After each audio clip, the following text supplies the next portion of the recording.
एक राजा जब भी महादेव के मंदिर जाता तो उस मंदिर के सीढ़ी पर दो भिखारी उसकी आने की प्रतीक्षा करते थे। एक भिखारी दाएं तरफ और दूसरा भिखारी बाएं ओर बैठता था। जब राजा भिखारी के पास आता था तब बाएं वाला भिखारी राजा से भीख मांगता था, बल्कि दाएं वाला भिखारी भगवान से भीख मांगता था।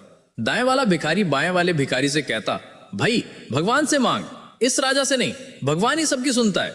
बाएं वाला भिखारी गुस्से में बोला, अरे चुप कर मूर्ख, यही हमारे असली भगवान है। एक दिन इन दोनों की बात राजा को पता चल गई। उस दिन राजा ने अपने मंत्री से कहा, दाएं वाला भिखारी भगवान से मांगता है तो उसे भगवान अवश्य देंगे, लेकिन बाएं वाला भिखारी मुझसे मांगता है, इसलिए उसे खीर और स्वर्ण मुद्राओं से भरा बर्तन दे आओ। सैनिकों ने वैसा ही किया।